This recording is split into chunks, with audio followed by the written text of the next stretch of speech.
todos aqueles que escolheram estar aqui hoje.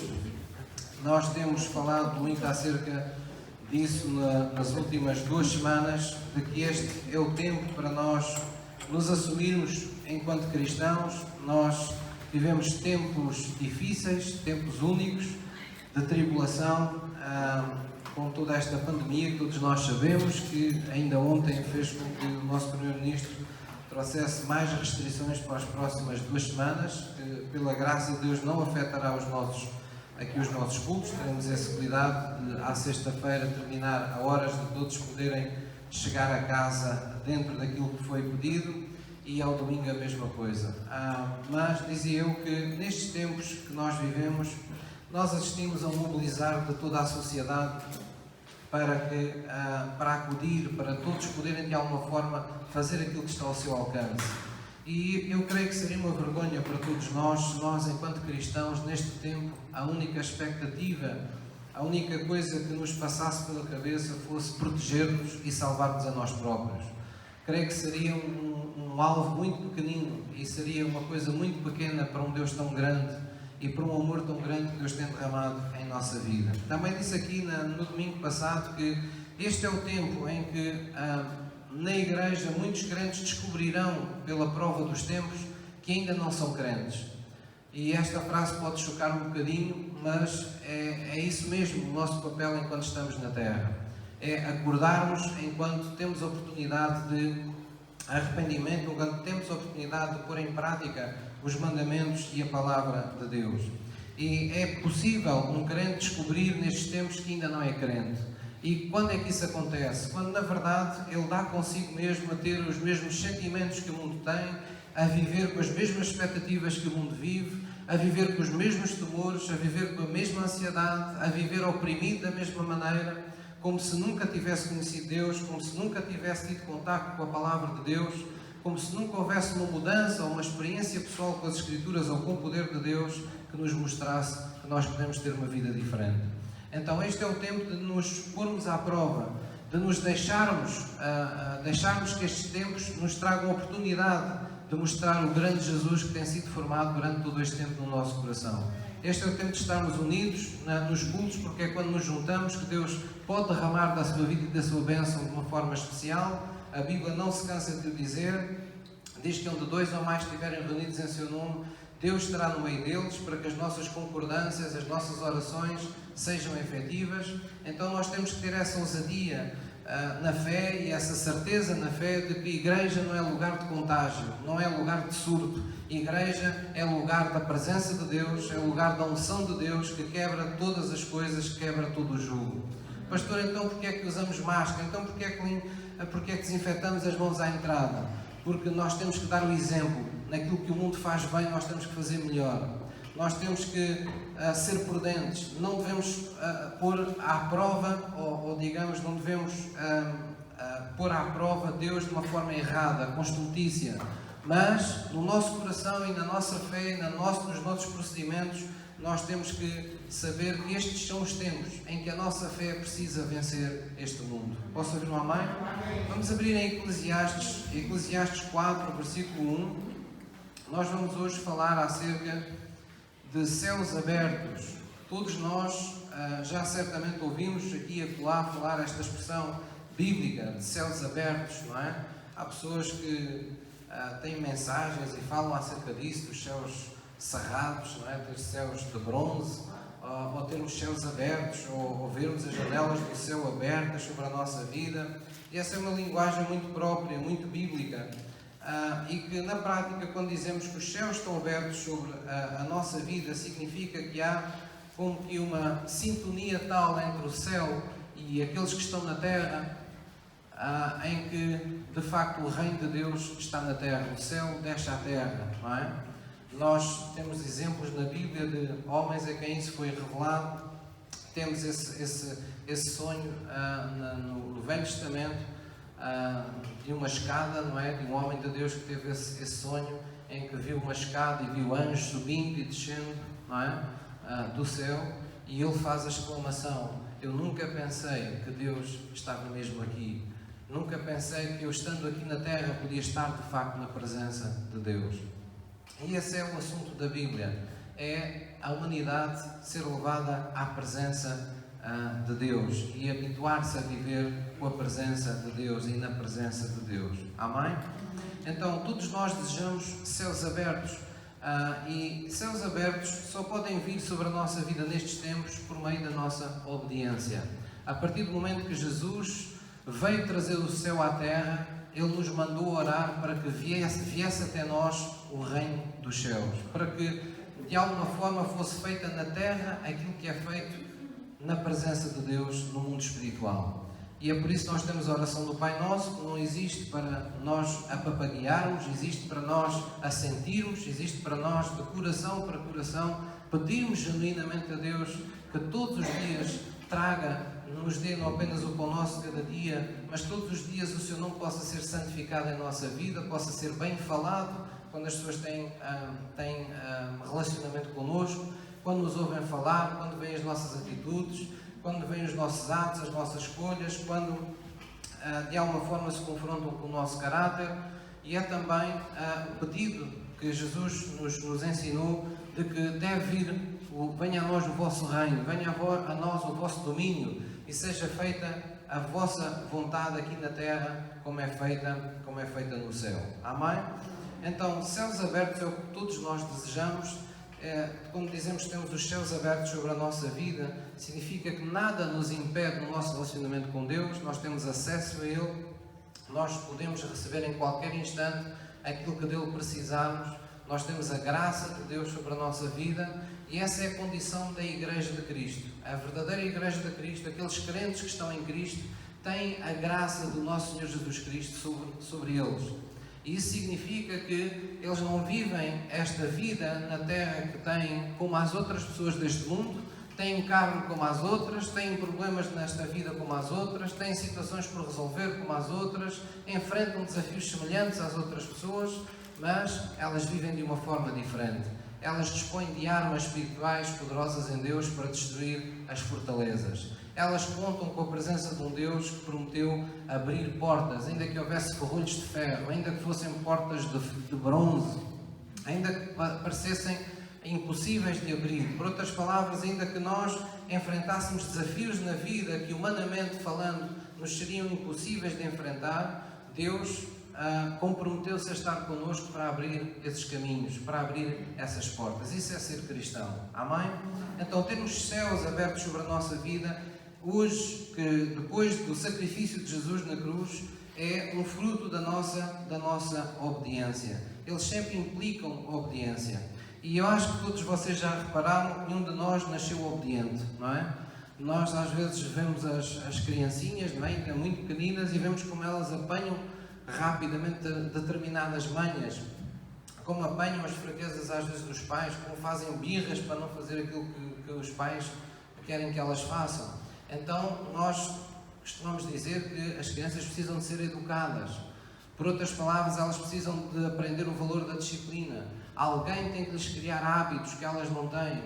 Alguém tem que, mesmo nos momentos em que elas não entendem tudo aquilo que estão fazendo, elas têm que ser encorajadas a ter um determinado procedimento, a fazer as coisas de uma determinada maneira, confiando nos seus progenitores, confiando naqueles que têm a responsabilidade de os educar.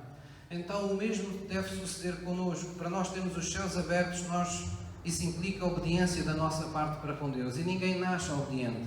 Todos nós necessitamos ser disciplinados por Deus. Todos nós necessitamos ser educados por Deus, conformarmos a nossa vida com Deus.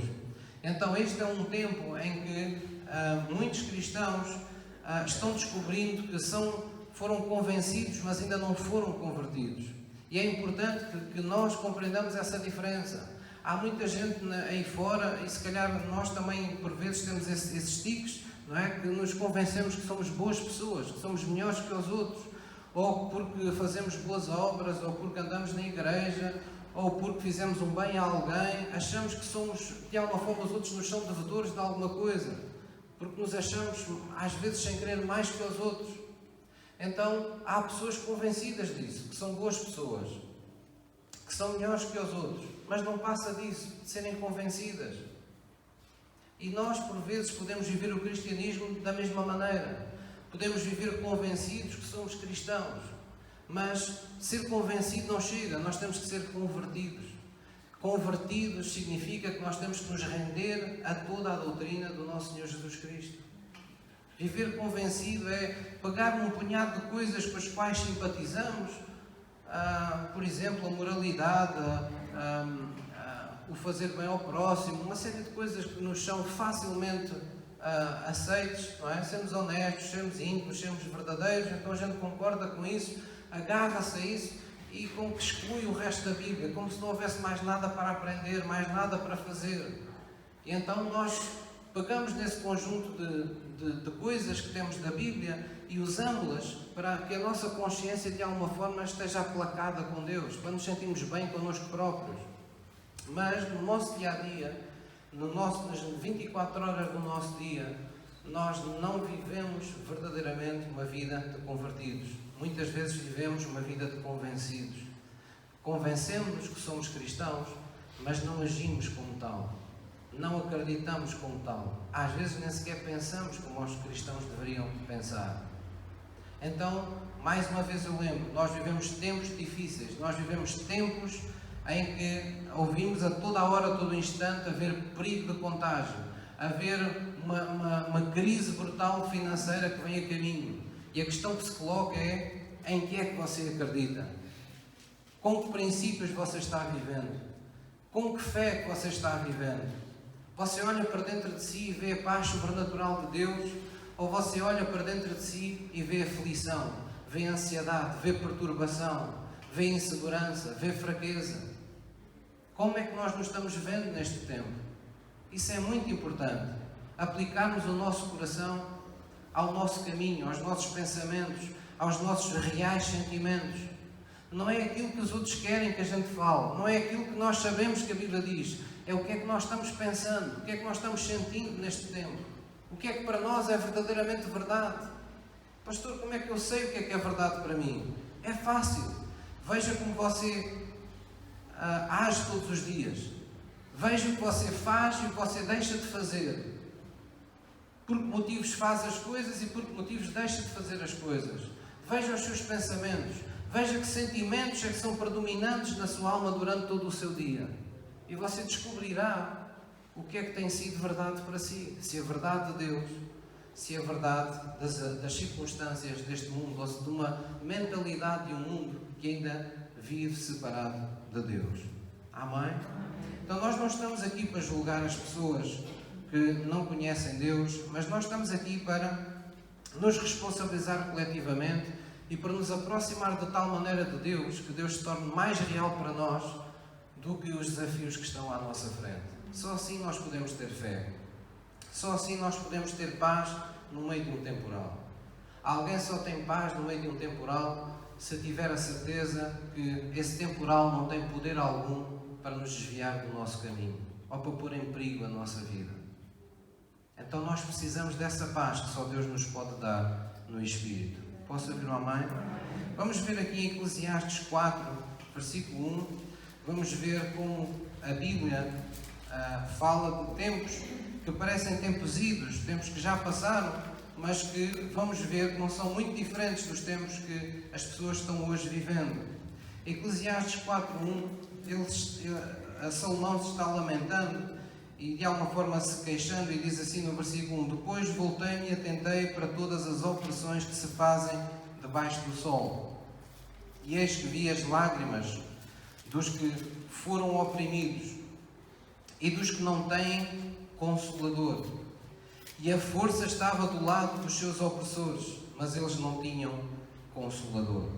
Então Eclesiastes constata, ele queixa-se que as pessoas naquele tempo não tinham nenhum consolador, que as pessoas naquele tempo estavam à mercê daqueles que os oprimiam, ou seja, faltava poder à vida das pessoas. É como se ele se estivesse lamentando e dizendo qualquer coisa do género: bem, as pessoas sofrem e não têm poder para resistir às coisas que lhes acontecem. Não têm forma de dar a volta às coisas que lhes acontecem, nem às pessoas que as procuram oprimir. E mesmo perante todo este sofrimento, elas não têm um consolador com elas. Irmãos, se nós olhássemos olharmos com sinceridade para este tempo que estamos vivendo, o que é que nós estamos vendo por toda a terra? É exatamente isto. Isto é uma descrição exata do que é viver debaixo de céus cerrados, debaixo de céus que têm como que uma atmosfera da vida daquelas pessoas que não estão vivendo na presença de Deus. As pessoas não têm ninguém que no meio dos seus sofrimentos os consolem. As pessoas estão enfrentando situações como esta pandemia, algumas restrições na sua atividade profissional. Eu ainda ontem esperei até mais tarde para ouvir esta declaração dos nossos governantes e eu fiquei a pensar, meu Deus, como é que uma pessoa que tem um restaurante, que tem um negócio, pode fazer planos, pode projetar a sua atividade com uma coisa assim?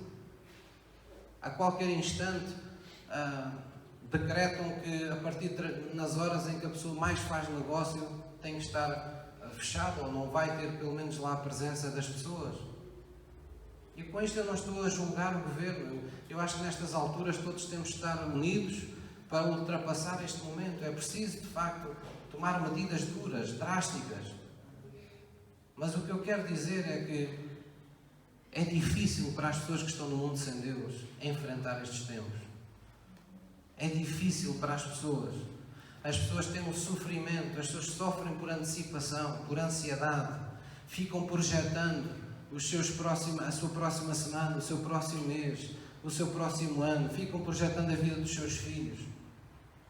Nós não nos podemos esquecer que cada mês que passa, cada ano que passa, que as pessoas que vivem de negócios não conseguem desenvolver o seu negócio, eles estão hipotecando o futuro dos seus filhos, porque eles têm o mesmo desejo que todas as pessoas têm de pôr o pão e a água sobre a sua mesa, não é? Tipificado, vamos assim dizer, de suprir as suas necessidades, mas também têm a ambição legítima de preparar o melhor para o futuro dos seus filhos, de ter um pé de meia que possa ajudar os seus filhos, que possa ajudar a sua vida. E perante todos estes cenários, ainda há pouco tempo nos levantámos de uma crise no país e já estamos a enfrentar outra situação, ainda mal as pessoas se estavam levantando. Então, como é que estão as pessoas neste mundo sem Deus? Não têm quem os console. Não há dinheiro nenhum no mundo, não há boa notícia nenhuma no mundo que seja suficiente para aquietar a ansiedade e a opressão que as pessoas sentem. E eu creio que das maiores frustrações que já foi falado mais que uma vez, que quando tudo isto passar, vai haver um aumento exponencial de doenças mentais por causa de tudo isto, por causa das privações infligidas, por causa da falta de esperança persistente que as pessoas têm tido. Haverá muitas complicações na área da doença mental, um pouco por todo o mundo. E perante tudo isto, acontece porquê? Porque as pessoas têm os céus cerrados sobre a sua vida. As pessoas não têm o poder de enfrentar o que está diante delas. E as pessoas não têm quem suporte na retaguarda o seu coração, a sua alma, que os segure por dentro, quem impeça o desmoronar do seu íntimo. Não têm um consolador. Irmãos, estes foram os tempos que Salomão revelou. Quando Jesus veio a esta terra, Jesus encontrou esta terra que Salomão descreveu, sem um Consolador e sem o poder de Deus. Dizem os historiadores que entre aquilo que nós conhecemos como o Velho Testamento e o Novo Testamento distam aproximadamente um período de 4 séculos. Quer dizer que durante 4 centenas de anos não houve uma pregação ungida do céu, não houve uma palavra vinda do céu para mudar os destinos da humanidade. Foi neste cenário que Jesus veio a esta terra. Não admira, pois, que quando Jesus vem e dá aquele sermão da montanha, ou quando nós lemos aquela passagem, Mateus 6, não é? Que Jesus diz, não andeis inquietos, não é? Com aquilo que hão de beber, com aquilo que hão de vestir, mas busquem primeiro o reino de Deus, a sua justiça. Dá para perceber nas pregações de Jesus o tipo de pessoas que Ele está encontrando. Quando Jesus diz: vinde a mim, vós que estáis cansados e oprimidos, eu vos aliviarei. Aprendei de mim que sou manso e humilde de coração. Vocês vão encontrar em mim descanso para as vossas almas. Dá para perceber que pessoas é que Jesus encontrou quando chegou a esta terra. E sabe uma coisa? Mesmo depois da vinda de Jesus, as coisas não mudaram assim tanto. Nesta geração, para muitas pessoas. E porquê? Porque tal como naquele tempo Jesus veio à terra e nem todos estiveram com Ele. Hoje, você e eu temos Jesus no coração, mas há muita gente para quem Jesus ainda não veio. Há muita gente que continua sem um Consolador e sem poder para enfrentar as coisas que aparecem na sua vida. E é perante este cenário que você e eu somos desafiados por Deus a viver de uma forma diferente. Nós temos tudo para ter céus abertos sobre a nossa vida. Se não tivermos céus abertos, não tivermos a graça de Deus sobre a nossa vida, é porque somos grosseiramente desobedientes a Deus. Porque Deus nos preparou tudo. Quando Jesus veio, Jesus prometeu, após o seu sacrifício, Ele prometeu que nos enviaria outro Consolador. Ele prometeu que nos enviaria poder sobre nós, para sermos suas testemunhas, para sermos os ramos, não é? Os ramos dele mesmo, os ramos de uma cepa, de um tronco principal que é o próprio Senhor Jesus, de uma videira que é Jesus. Ele prometeu: vocês darão frutos, não porque vocês ramos têm vida em vocês mesmos, mas porque vocês estarão ligados a mim. Porque eu, se sou a videira, eu farei com que a seiva da vida, com que a minha vida plena, a minha vida com abundância, seja o fruto que se manifesta através de vós. Vocês vão se amar uns aos outros como eu vos amei. E nisso o mundo vai ver que vocês são esses ramos que estão ligados a mim. Vão ver esse fruto e vão glorificar a Deus. Vocês vão ser essa luz do mundo. Quando o mundo estiver em trevas, não tiver um Consolador, não encontrar poder para resolver os problemas da sua vida, eles vão se lembrar de um vizinho que são vocês, de um familiar que são vocês, de um amigo que aparece de um momento para o outro que são vocês, a minha igreja. Eles vão ter luz no meio das suas trevas. Eles vão encontrar em vocês a igreja onde nunca entraram. Porque vocês são as minhas pedras vivas. Vocês são a minha casa espiritual. Vocês são o templo do meu Espírito Santo. Quando vocês tirarem do vosso bom tesouro a esperança que há em vocês, aqueles que não têm esperança vão bebê-la como quem bebe um copo de água sedento. Quando vocês falarem a palavra de Deus que tem-vos alimentado neste tempo de dificuldade, aquelas pessoas que estarão à vossa volta, que nunca conheceram a palavra de Deus dessa forma, vão sentir pela primeira vez fé no seu coração. Vão sentir uma força que nunca tiveram antes. Vão querer receber mais. Porque eu sou o pão da vida. Eu sou o pão do céu que desceu do céu para dar vida a todo aquele que crê. Amém? Então é nestes tempos que nós somos desafiados por Deus. Vamos abrir em João 1, versículo 47. João 1, versículo 47. É muito importante por isso que nós compreendamos o valor da nossa obediência a Deus. Nossa obediência faz com que estejamos ligados em Cristo, estejamos em Cristo, estejamos nele. E todo aquele que está em Jesus, a Bíblia diz, o Senhor Jesus disse, esses darão fruto, não é? Aquele que de mim se alimenta, por mim viverá. Aquele que beber do meu Espírito, não haverá outra forma de ser. Rios de água viva sairão de dentro de vós. João 1, versículo 47. Eu creio que vocês já perceberam onde é que Deus nos quer levar neste dia. Este não é o dia de eu vir aqui tentar aplacar o vosso coração no sentido de vos mostrar por A mais B que Deus vos vai salvar, Deus vos vai proteger. Isso é aquilo que temos a obrigação de já saber da nossa fé com Deus. Nós temos estado à mesa de Deus. Sair de casa e estar aqui a ouvir a palavra, ou estar a louvar e adorar a Deus, não é estar a ver o que é que um grupo de louvor está a fazer, ou o que é que um pastor vai pregar. Não é nada disso. é ser alimentado por Deus, é ser fortalecido na presença de Deus, é cumprir Efésios 6, fortaleceres no Senhor e na força do seu poder. Porquê é que nós nos estamos aqui fortalecendo? Porque tem que haver um gozo no nosso coração, tem que haver um sentido de missão, de propósito no nosso coração, pensarmos que quando chegarmos à nossa casa, depois deste culto, quando chegarmos a um local de trabalho, durante a semana, quando estivermos com alguém, se não pudermos estar com mais que 5, depois estejamos com 4, depois estejamos com 3, mas alguém Deus vai colocar no nosso caminho. E esse alguém, ao estar connosco, precisa perceber que você é uma pessoa diferente e que tem algo que pode mudar para sempre a vida dela. João 1, versículo 47, diz assim a palavra de Deus. Fala de um homem chamado Natanael. E diz assim no versículo 47, Jesus viu Natanael vir ter com ele e disse acerca dele: eis aqui um verdadeiro israelita em quem não há dolo. E disse-lhe Natanael: mas de onde me conheces tu? E Jesus respondeu e disse: antes que Filipe te chamasse, porque foi com Filipe que ele tinha vindo ao encontro de Jesus. Antes que Filipe te chamasse, te vi eu, estando tu debaixo da figueira.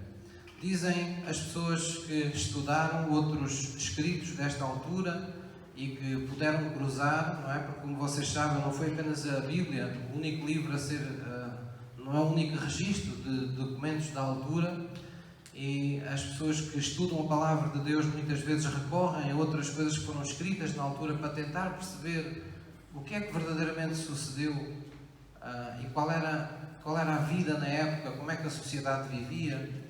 E houve um testemunho que foi descoberto de uma forma fantástica, que foi deste Natanael. Natanael, quando era bebê, a ocupação romana procurou, numa determinada matança, destruir todos os bebés nascidos naquele lugar. E a sua mãe pegou nele e escondeu debaixo de uma figueira. Foi um período difícil em que muitas crianças, para não dizer a esmagadora maioria, perderam a vida, mas ele sobreviveu. Este foi um segredo guardado durante algum tempo entre ele e a sua mãe. Certamente que ele era bebê, não tinha consciência, mas mais tarde sua mãe lhe contou: olha, foi desta forma que tu foste poupado, porque ouviste que se passou assim, assim, assim. Então este é o testemunho, esta é a história da vida de Natanael. Isto é aquilo que anda com ele lá no íntimo que ninguém sabia. A certeza de que Deus o havia poupado de um genocídio grotesco. Deus o havia poupado de ter morrido antes do tempo. E Jesus aqui diz: Natanael, tu queres saber desde quando é que eu te conheço? Eu estava lá, eu vi-te debaixo da figueira. Havia um propósito para a tua vida. A tua vida foi poupada para que tu estivesses aqui. E veja o que ele disse. Natanael respondeu e disse: Rabi, tu és o Filho de Deus, tu és o Rei de Israel. Aquilo que Jesus disse foi suficiente. Só a revelação de um segredo íntimo do nosso coração é suficiente para nós percebermos que esse alguém é especial para nós. E depois diz no versículo 50, Jesus respondeu e disse: porque te disse, vi debaixo da figueira, tu crês, coisas maiores que estas verás. Coisas maiores que estas verás. E disse-lhe, diga comigo, na verdade vos digo, que daqui em diante vereis o céu aberto e os anjos de Deus subindo e descendo sobre o Filho do Homem. Amém? Então o que é que Jesus estava dizendo a Natanael? Que ele iria ver o que acontece quando os céus se abrem. Ele iria ver o que acontece quando os céus se abrem sobre a terra e o Espírito de Deus se manifesta neste mundo. Ele iria ver os anjos de Deus trabalhando a favor da humanidade e em particular com o Filho do Homem. Temos que nos lembrar aqui do que é que Jesus está dizendo. Jesus está dizendo a este Natanael: tu vais ser uma testemunha ocular da manifestação do Espírito de Deus nesta terra. Tu vais ver o Consolador em ação. Tu vais ver aquilo de que toda uma geração foi privada. Houve toda uma geração que viveu sem poder. Houve toda uma geração que viveu sem um Consolador. Mas tu vais ver isso com os teus olhos. Tu vais ver o teu Salvador manifestar-se à tua frente. Tu vais ser uma testemunha ocular disso. Vais ver o poder de Deus em manifestação na tua vida, à frente dos teus olhos. Então nós somos essas pessoas, irmãos. Jesus fala aqui em Filho do Homem. Temos que nos lembrar que para que isto aconteça, para que os céus estejam abertos sobre a terra, Deus teve que se tornar homem. Jesus era 100% Deus, mas era também 100% homem. Aqui mesmo em João 1, se vocês tiverem a vossa Bíblia ainda aberta, diz: no princípio, Deus era a palavra, era o Verbo, e o Verbo estava com Deus, e o Verbo era Deus. Não é? E depois sabemos o que diz a seguir: e o Verbo se fez carne. Então Jesus tinha existência antes de nascer na terra. Ele era a própria palavra de Deus. Deus Pai, Deus Filho. Ele era o Filho. E o Filho, no mundo espiritual, era como que a palavra falada por Deus, pelo Pai. E a Bíblia diz: o Verbo, a palavra, Deus, se fez carne, habitou entre nós, para que víssemos a glória de Deus. Você já pensou porque é que Deus quis que nós víssemos a sua glória? Porque é que Deus quis que nós víssemos a manifestação do céu na terra? Porque só dessa forma nós creríamos nele. Só dessa forma nós poderíamos, pela primeira vez, ter esperança no coração quanto às coisas que estão diante de nós. Só dessa forma poderíamos ter paz quanto àquelas coisas que ainda estão por resolver na nossa vida. Se nós tivermos essa percepção de que o céu está connosco na terra. Então baixe a sua cabeça em reverência diante de Deus. Vamos agradecer a Deus esse privilégio. Vamos dizer juntos: querido Pai, eu te agradeço por esse privilégio de ter o céu sobre a minha vida, ter os céus abertos sobre a minha vida. Ajuda-me, Senhor, a conservar as coisas desse jeito, por uma vida rendida a Ti, por uma vida obediente a Ti, em nome de Jesus. Amém? Então Jesus não se apoiou na sua deidade. Jesus não se apoiou no facto de ser Deus para vencer as coisas nesta terra. Jesus, diz a Bíblia, que Ele, sendo Deus, Ele despiu-se, não é? Despiu-se da sua condição de Deus. Ele se fez homem. Ele andou como filho do homem na terra. E isso teve um propósito. Jesus foi aquele que nos desafia, dizendo: vem e segue, não é? A vontade de Deus é que sejamos discípulos de Jesus Cristo, é que nós possamos seguir a Jesus. Agora imagine que você tinha uma pessoa que você estava a pé aí na estrada e chegava ao pé de si com um carro a trabalhar e dizia assim: olha, anda atrás de mim. E ele metia a primeira e algum de nós conseguia acompanhar uma pessoa, a pé, uma pessoa de carro? Bem, só o super-homem, não é?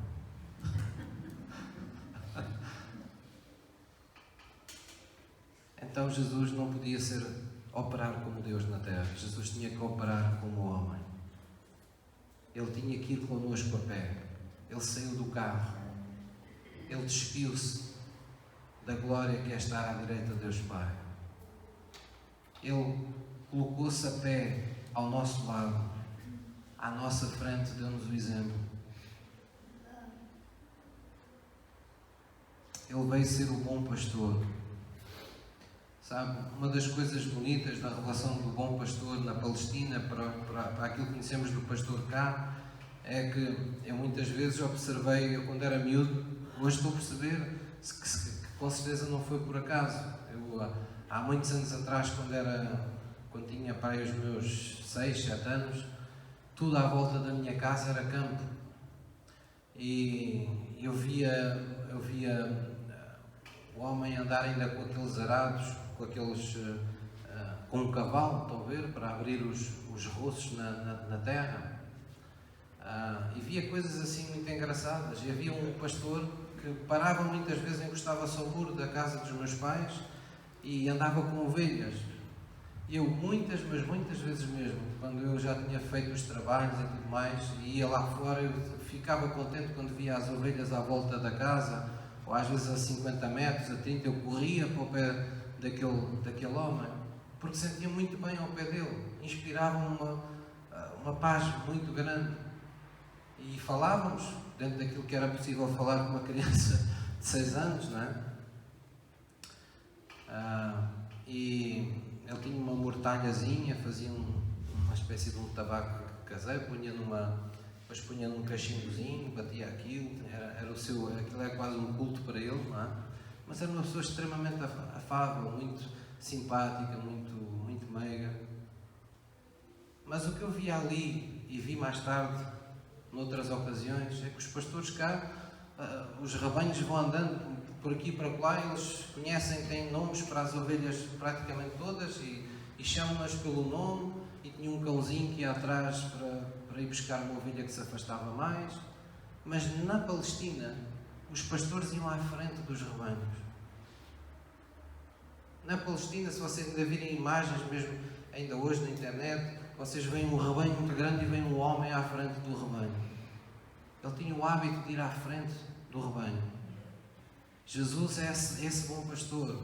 Ele não se limita a ir connosco, Ele vai à nossa frente. Se aparecer algum perigo, Ele é o primeiro que vai enfrentá-lo. Se aparecer alguma situação, algum lobo, Ele é o primeiro que vai lidar com esse perigo na vida das suas ovelhas. E é assim que Deus quer que você se veja. Você não está mais só nesta terra. Você não tem mais que sofrer como se fosse a pessoa mais abandonada desta terra, mais incompreendida pela família, pelas pessoas que você ama. Pode mais ninguém compreender o seu sofrimento, mas o Senhor Jesus, que está no seu coração, Ele continua a ser aquele que vai à sua frente para enfrentar primeiro os lobos da sua vida. Ele é o seu Consolador. Ele veio como um Consolador. A linguagem que Ele utilizou com os discípulos foi: eu vou-vos enviar outro Consolador. Porque Jesus também veio para ser o nosso Consolador. Enquanto Ele esteve com os discípulos, Ele foi o Consolador dos discípulos. Mas Ele disse: agora vocês aguardem. Porque tudo aquilo que Ele poderia ter dito assim, tudo aquilo que Salomão se queixou, não haveria poder, nem havia um Consolador, tudo isso vocês vão ter, descansem. Eu vou enviar um Consolador. É preciso que eu vá, para que Ele venha e possa estar com todos vocês. Eu sozinho só posso estar com vocês que estão aqui, mas quando eu enviar esse outro Consolador, porque Ele é Espírito, Ele estará com todos em toda a parte da terra. Até poderá estar em simultâneo. É preciso que Ele vá, para que o Deus omnisciente, omnipresente, possa estar com toda a sua igreja, com todo o seu rebanho em toda a terra. Então Jesus veio e Ele tinha atributos de Deus. Ele tinha características próprias de Deus. Ser omnipresente, estar em todo lugar em simultâneo, ser omnipotente, ter todo o poder, ser omnisciente, saber todas as coisas. Mas Jesus despiu-se de tudo isto ao vir como Filho do Homem. E foi como Filho do Homem, como ser humano, ao nosso lado, que Ele disse: vejam como é que vocês, sendo homens, podem contar com Deus na terra. Como é que vocês podem ir buscar a omnipresença de Deus? Como é que vocês podem ir buscar a omnisciência de Deus? Como é que vocês podem ir buscar a omnipotência de Deus à sua vida, à vossa vida? Porém, Jesus fez questão de mostrar que não tinha essas coisas. Ele dizia: eu não posso fazer nada de mim mesmo, disse Jesus. É o Pai que faz as obras em mim. Na verdade, eu não posso fazer nada que não veja o Pai fazer. Jesus estava dizendo: eu preciso de ter comunhão com o meu Pai para ter vitória na terra. Quando eu vos peço para orar, é como se Jesus estivesse a dizer: quando eu vos peço para orar, não é porque vos quero dar uma prática religiosa qualquer, é porque é pela oração que um ser humano despido dos atributos de Deus pode se relacionar com Deus e ir buscar aquilo que lhe falta. Jesus, na comunhão com o Espírito Santo, na comunhão com o Pai, ele recebia instruções, ele preparava-se para o dia seguinte, ele saía forte para o dia seguinte. Ele foi ungido com o Espírito Santo na terra. O poder não estava nele intrinsecamente, mas ele foi batizado no Espírito Santo. Ele recebeu o poder enquanto homem. Para quê? Para que nós pudéssemos também pensar, bem, eu também como homem, como ser humano, também posso receber o poder do Espírito Santo e andar como ele andou. Eu também posso procurar, pelo caminho da comunhão e da oração, a sabedoria que me falta. Requerer a unção que pode mudar a minha vida, as circunstâncias da minha vida. Posso ouvir uma mãe? Ou seja, Deus quer que você tenha céus abertos sobre a sua vida. Amém? Deus quer que você seja uma pessoa de facto, como diz lá na Bíblia, abençoada ao entrar e ao sair da sua casa. Vamos abrir em Romanos 16. Romanos 16, versículo 19. Romanos 16, 19. Irmãos, o que interessava verdadeiramente a Jesus era cumprir o seu ministério. Ele disse, a minha comida é fazer a vontade do meu Pai. É uma forma de dizer, eu estou aqui para ser totalmente obediente a Deus. E portanto, Jesus veio para nós imitarmos a sua fé. Romanos 16, versículo 19. Jesus deixou-nos o legado da obediência, nos mostrou como podemos, em todo o tempo, ter os céus abertos sobre a nossa vida, porque Jesus os abriu na sua ressurreição. Quando Ele morreu por nós, a Bíblia diz que, ao morrer e ao ressuscitar por nós, Ele levou cativo os nossos cativeiros. Ele destruiu tudo aquilo que tinha poder para nos amarrar. Ele nos libertou nele para todo o plano de Deus. E diz assim em Romanos 16, versículo 19, diz, quanto à vossa obediência, disse o apóstolo Paulo aos romanos, ela é conhecida de todos, compraz-o, pois, em vós, e quer que sejais sábios no bem, mas simples no mal. Quanto à vossa obediência, ela é conhecida de todos. Eu pergunto, as pessoas à sua volta têm conhecido que você é uma pessoa obediente a Deus? As pessoas à sua volta têm visto que você é de facto uma pessoa diferente no trato, é uma pessoa diferente no que está disposto a fazer por elas. É uma pessoa diferente porque ama como outras pessoas não amam. É capaz de amar desinteressadamente, é capaz de amar não esperando nada em troca. As pessoas podem olhar para si e ver que quando, por qualquer circunstância, você é ofendido, é magoado, você não usa o mal para lidar com o mal, não reage à ofensa, mas age sempre em amor. As pessoas veem em si a convicção de que Deus pode fazer todas as coisas na terra. Diz aqui no versículo 26, mas que se manifestou agora e se notificou pelas Escrituras dos profetas, segundo o mandamento do Deus eterno, a todas as nações. Diga comigo, para a obediência da fé. Amém? Nós fomos chamados à obediência da fé. Nós fomos chamados à obediência da fé. Para que Deus nos possa abençoar e através de nós possa abençoar outras pessoas. Nós fomos chamados à obediência da fé. O que é a obediência da fé? Podia ser chamado de outras formas.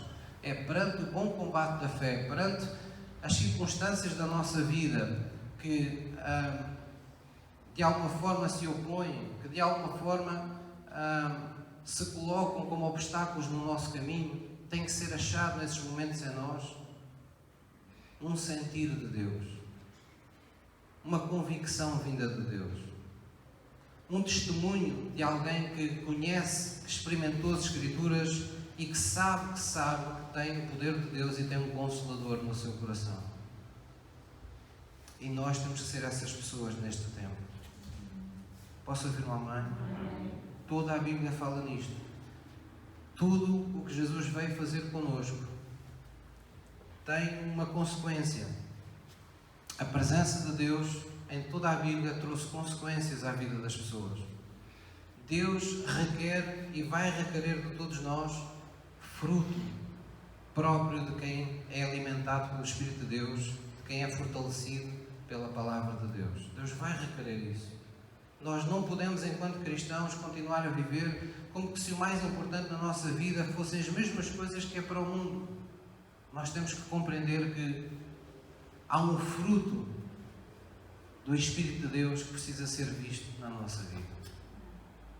Jesus deixou-nos mandamentos, eles precisam ser vistos na nossa vida. Jesus disse: eu dou-vos um novo mandamento, que vos ameis uns aos outros como eu vos amei a vós. Então nós temos que mostrar fruto, nós temos que viver isso. Nós temos que mostrar o fruto do Espírito Santo na nossa vida. Em Gálatas fala lá e descreve quais são as manifestações do fruto do Espírito Santo. Ou seja, o que é que acontece na vida das pessoas que são influenciadas, que são dirigidas, que são tocadas, que são diariamente fortalecidas pelo Espírito de Deus. Há um fruto próprio que se manifesta nisso. Toda a Bíblia fala nestas coisas. Jesus passou por uma figueira que não produziu fruto e o que é que ele fez? Amaldiçoou aquela figueira. Chega, ninguém mais, acabou-se. Se não estás cá para dar fruto, não serve. O que é que Jesus nos diz em João 5? Eu sou a videira, meu Pai é o lavrador, vocês são as varas. Aquele que está em mim dá fruto, Deus limpa para que dê mais fruto. Mas aquele que não dá fruto é retirado e é lançado no fogo. Apocalipse, o último livro, a última oportunidade que a Bíblia nos dá, não é? O fim do livro. O livro que deixa para trás todos os outros livros que estão na Bíblia. Do que é que ele nos fala em tantos momentos? Fala-nos de fruto. Fala-nos cada vez que Jesus falou àquelas 7 igrejas, através da profecia de João, Jesus elogiou as igrejas pelo fruto que elas exibiam e condenou-os pelos frutos que não exibiam. Jesus tem a expectativa de ver um qualquer fruto na nossa vida. Na parábola dos talentos, a mesma coisa. Quando nós vamos ver toda a palavra de Deus, é como se toda ela nos dissesse o mesmo. Deus ama-te, Deus transforma-te. E tu tens que permitir que a vida que tu agora vives, não vivas mais de ti mesmo, mas vive a tua vida na fé do Filho de Deus. É preciso que haja fruto de Deus na tua vida, para que outros sigam o caminho de Jesus. Para que outros levantem, vejam as vossas obras e glorifiquem a vosso Pai que está nos céus. É por isso que somos a luz do mundo. É por isso que somos comparado a uma cidade que está erguida sobre um monte. Onde quer que as pessoas passem, elas olham para cima do monte e veem onde está aquela cidade. Muitos de nós já tivemos essa experiência. De termos amigos e familiares que quando estão em aflição, quando não estão eles brincam connosco por irmos à igreja, mas quando estão naqueles momentos mesmo aflitos, eles pegam no telefone, não é? No telemóvel e dizem: epá, ora lá por mim que eu sei que tu levas isso mais a sério. Eu estou aflito. Nós somos essa cidade que em qualquer aflição que as pessoas tenham, eles podem olhar e dizer: estão ali aqueles que me podem ajudar. Estão ali aquelas pessoas que podem fazer diferença na minha vida. Então este não é o momento de nos escondermos, irmãos. Este não é o momento de pensarmos: oh, isto está tão difícil no mundo, tomara eu salvar-me a mim mesmo. Não, você já está salvo há muito tempo. Você precisa é pensar que este é o tempo em que aqueles que não têm poder para enfrentar o que se está passando nas suas vidas e não têm um Consolador para lidar, não é? Com assegurar, manter de pé a pessoa que eles são por dentro, você tem esse poder dentro de si. Você tem uma paz sobrenatural dada por Deus, que não depende das coisas que lhe acontecem à sua volta. É Jesus a sua paz. É Jesus quem coloca essa paz sobrenatural no seu coração. Então nós temos essa responsabilidade de trazer essa paz e serenar os corações. Como? Levando as pessoas a Cristo, desafiando-as neste tempo de dificuldade, neste tempo de provação, a inclinar o seu coração e a dar uma oportunidade a Deus para mudarem os seus corações. Quando nós fazemos isso, nós não apenas temos os céus abertos sobre a nossa vida, como estamos abrindo os céus sobre a vida de mais alguém. Irmãos, não se trata de igrejas, não se trata de dominações, não se trata de ministérios. Não, eu não estou-vos a dizer isto para ter mais pessoas aqui sentadas. Eu estou-vos a dizer isto porque esta é a única coisa que nos torna sal para esta terra. É algo que nos traz gozo ao nosso coração. Não deve haver maior tristeza que é nós passarmos por esta vida e chegarmos ao fim de anos e as pessoas que estão à nossa volta nunca terem descoberto que nós éramos cristãos. Isso deve ser das maiores tristezas que nós damos a Deus. As pessoas têm que saber quem nós somos. As pessoas têm que saber naquilo que acreditamos. As pessoas têm que nos ver firmes naquilo que proclamamos acreditar. Porque quando assim o fazemos, nós podemos dizer, eu sou de Cristo. Podemos cantá-lo. Sim, eu creio em Ti, Jesus, e pertenço a Ti, Jesus. Nós podemos dizê-lo, porque é verdade. Nós estamos a fazê-lo de fachada. Nós estamos a fazer um frete. Nós estamos a proclamar aquilo que está aceso no nosso coração. Então não deixe nenhuma frustração, não deixe nenhum desânimo da sua vida, não deixe que nada que esteja por acontecer na sua vida traga sombra sobre este Jesus e sobre a sua veracidade na sua vida, sobre o quão presente Ele está, sobre o quão poderoso Ele é, sobre aquilo que Ele é capaz de fazer em todo o instante, em todo o momento na sua vida. Lembre-se do que aqui diz. Nós existimos para nos manifestar por meio das Escrituras, por meio do Espírito de Deus, e é a vontade de Deus que em todas as nações as pessoas venham à obediência da fé. Amém? Porque quando vivemos na obediência da fé, os céus estarão abertos sobre a nossa vida e a vida dos outros. Vamos terminar abrindo em João 15. João 15, versículo 5. Vamos recordar estas palavras de Jesus.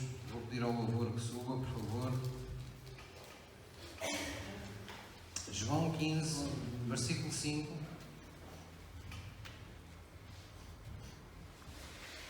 Este é o tempo de você exibir o bom fruto do Espírito Santo. Já aqui falei na paz sobrenatural, o amor, irmãos. Este é o tempo de nós amarmos as pessoas. Pastor, mas eu não posso dar um abraço. Pastor, mas eu não posso dar um beijo. Mas quem é que disse que amar é só dar um abraço e dar um beijo?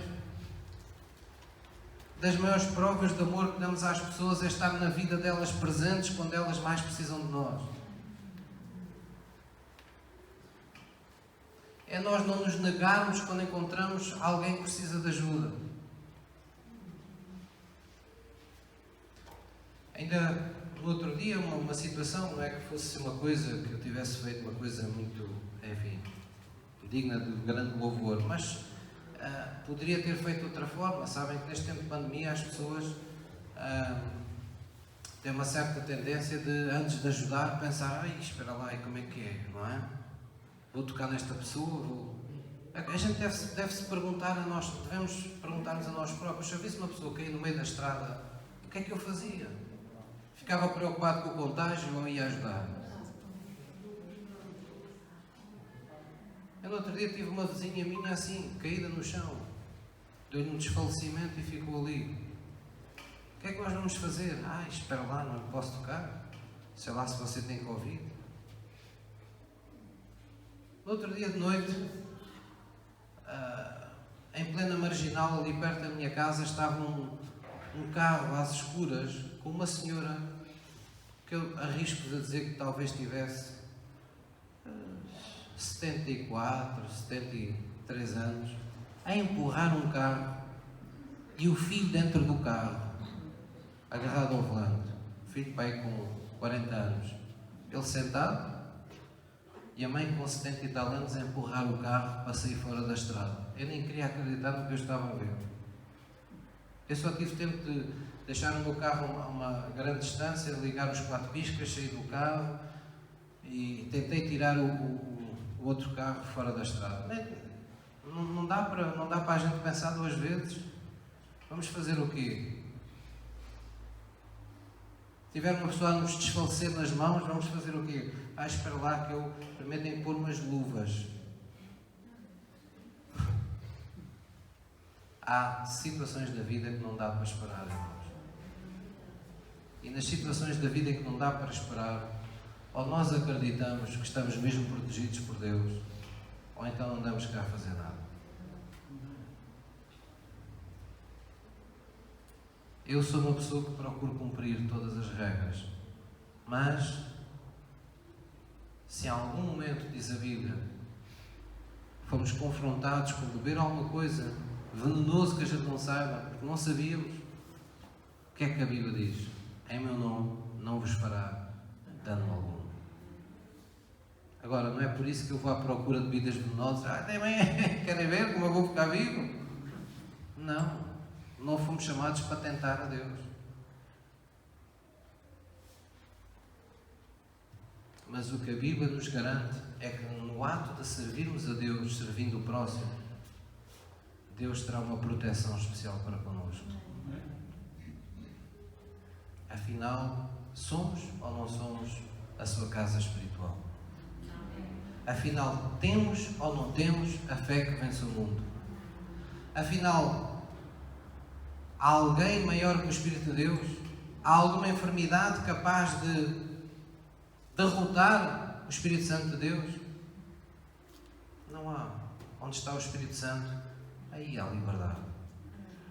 O nosso Deus é o Deus que perdoa todas as iniquidades e sara todas as enfermidades.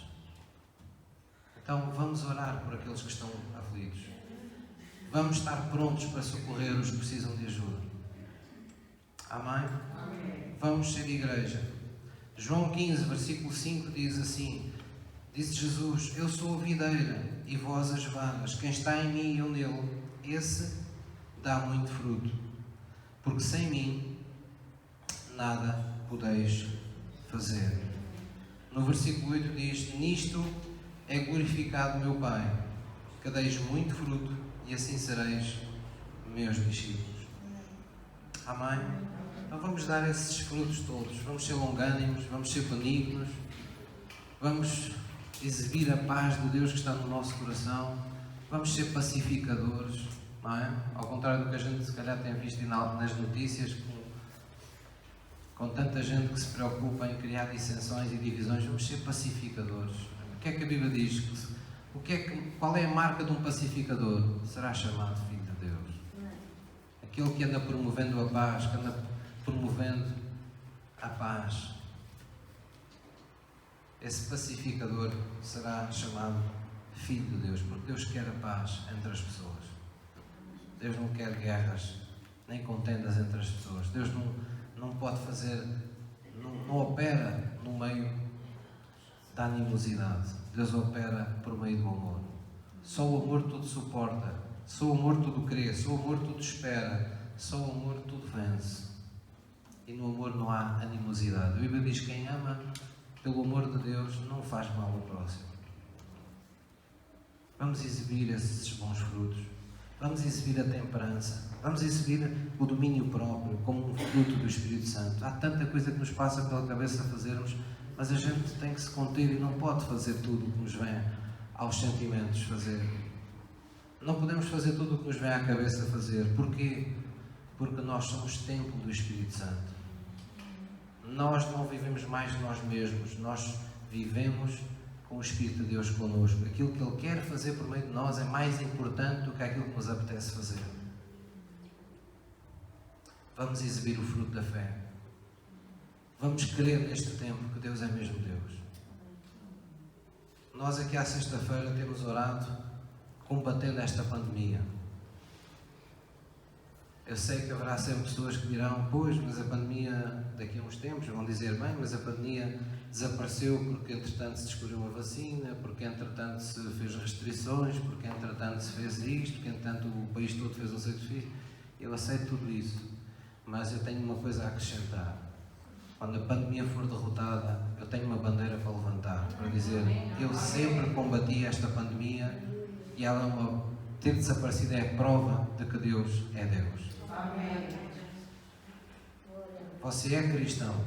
Você olha para as coisas de uma forma diferente. Amém? Vamos ficar de pé. Vamos orar na presença de Deus. Todos vocês estão preparados para abrir as comportas do céu? Não é preciso chover cá dentro, pois não? Não. Mas já tivemos também essa experiência. Graças a Deus nunca mais tivemos. Não é? Mas já tivemos também essa experiência. Mas abrir as comportas do céu é, Senhor, que a chuva do Espírito Santo venha sobre nós. Enche-nos com essa ousadia. Enche-nos com esse querer, com essa vontade. Não nos faças tremer diante das circunstâncias que exigem a nossa fé. Amém? Vamos baixar a nossa cabeça em reverência diante de Jesus. Se você sente por Deus orar comigo, tudo o que nós aqui falamos que devemos ser, é óbvio que é fácil para nós concordarmos, é a palavra de Deus, é aquilo que o Espírito de Deus testifica dentro de nós. Mas a realidade, por vezes, é bem diferente. E porquê? Porque não é que sejamos más pessoas, mas por vezes acontece que vários fatores se conjugam para nos enfraquecer. Por vezes são fases que nós temos, etapas da nossa vida em que nos sentimos mais vulneráveis. Por vezes são orações que ainda estão por ver as suas respostas atendidas. Às vezes são decepções marcantes que marcaram profundamente a nossa alma e que parece que de um momento para o outro alguém despejou um balde de água gelada sobre a nossa crença, sobre a nossa fé, sobre a nossa confiança em Deus. De maneira que o nosso relacionamento com Deus, como todos os relacionamentos, precisa de ser cuidado. Não podemos deixar nele que o ressentimento crie raízes, que a amargura crie raízes. Não podemos deixar que o medo se apodere da nossa fé. Não podemos deixar que a descrença se apodere das convicções mais profundas e mais básicas que temos acerca de Deus.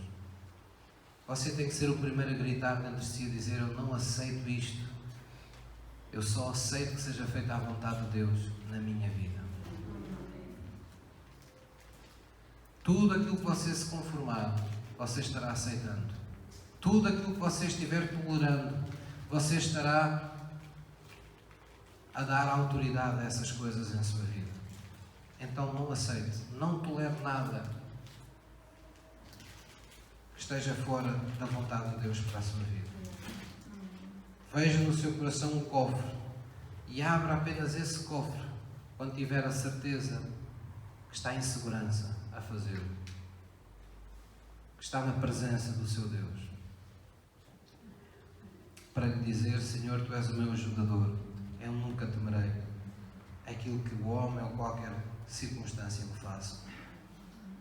Então vamos orar juntos, vamos dizer: querido Deus, eu sei que já enviaste Jesus. Eu sei que Ele já morreu por mim. Eu quero honrar esse sacrifício. Eu quero que a morte de Jesus Cristo na cruz do Calvário não tenha sido em vão por mim. Eu sei que Ele ressuscitou ao terceiro dia para fazer de mim um mais vencedor. Toda a vez que eu creio nele, toda a vez que eu espero nele, eu estou aqui hoje, Senhor, para Te pedir que me fortaleças mais uma vez, pois hoje eu reconheço que não estou mais como aquele povo de quem Salomão se queixou. Eu hoje tenho um Consolador, eu hoje tenho o Espírito Santo de Deus em minha vida, eu hoje tenho o Teu poder, a subexcelente grandeza do Teu poder está em operação sobre a minha vida, para que toda a vez que eu liberto a minha fé, Tu manifestes o céu na minha vida, nesta terra, na vida de alguém.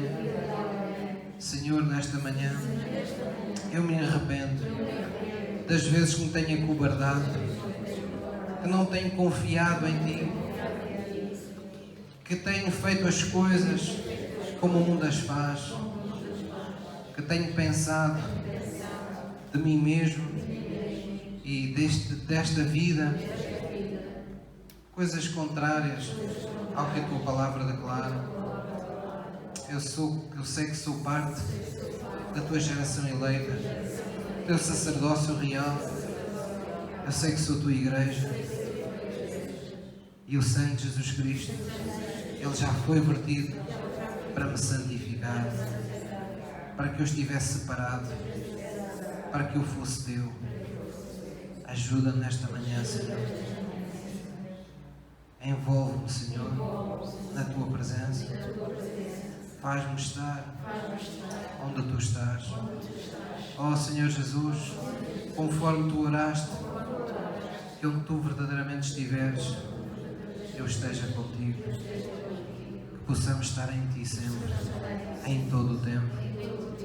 Eu me declaro imune a toda a enfermidade, a toda a pandemia. Eu não sou vítima, eu não sou casa para nenhum vírus. Eu sou templo do Espírito Santo de Deus. Dentro de mim não há morte, não há lugar para a enfermidade, não há lugar para a maldição. Dentro de mim só há lugar para a vida de Jesus e com abundância. É só isso que eu aceito. É isso que eu declaro possuir. Eu sei que tenho Jesus, e quem tem Jesus tem a vida de Deus nele. É isso que eu tenho. Senhor, eu Te agradeço por quem tem essa vida pode vivificar os outros, pois eu não sou apenas uma alma com vida, eu sou um espírito vivificante. Eu tenho o Espírito de Deus em mim.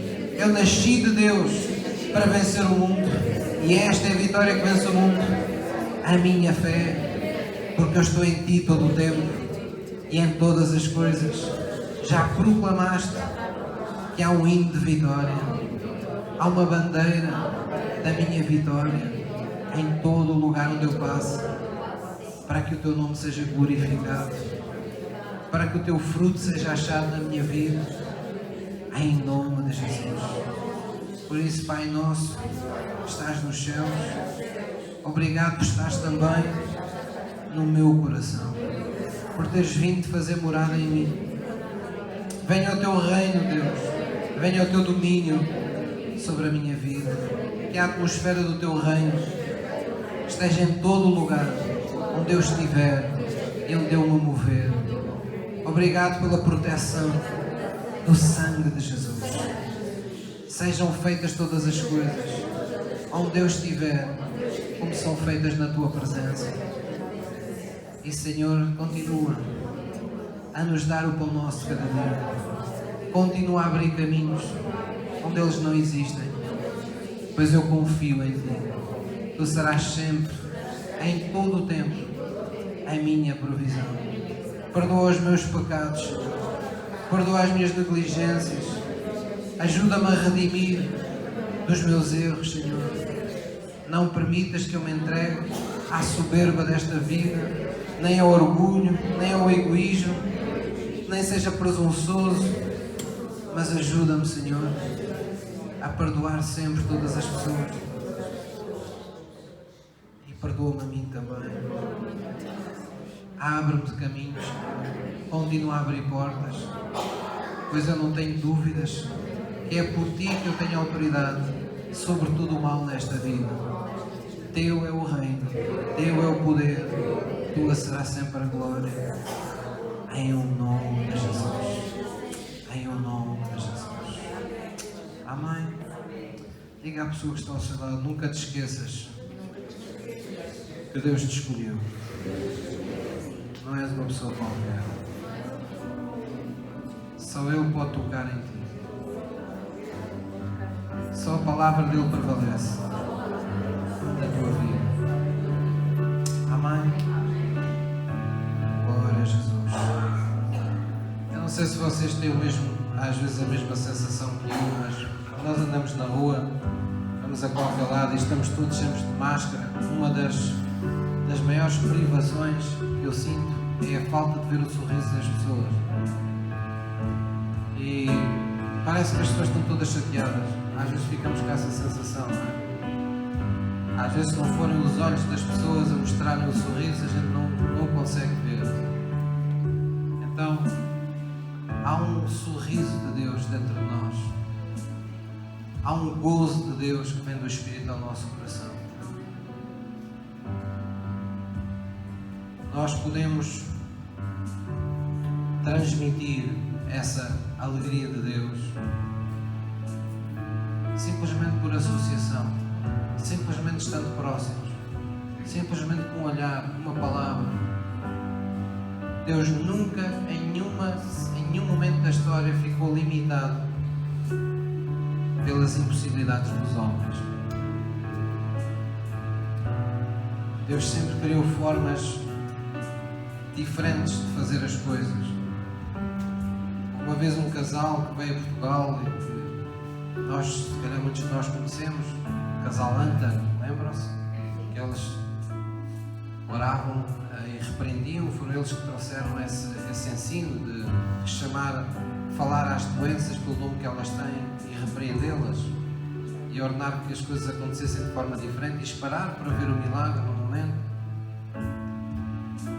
E eles diziam num dos seus livros acerca disso, de curar os enfermos, que é como título Curar os Enfermos, eles disseram, o livro começava assim, mais ou menos: estas são as formas que Deus nos deu a conhecer de como Ele cura pessoas. Querendo com isso dizer que eles tinham humildade de reconhecer que aquelas eram aquelas que Deus lhes tinha mostrado, mas que Deus poderia continuar a fazê-las de muitas mais formas. Deus não está limitado ao que nós não podemos fazer.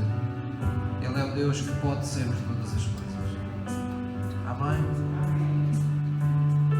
Glória a Jesus. Podemos nos sentar.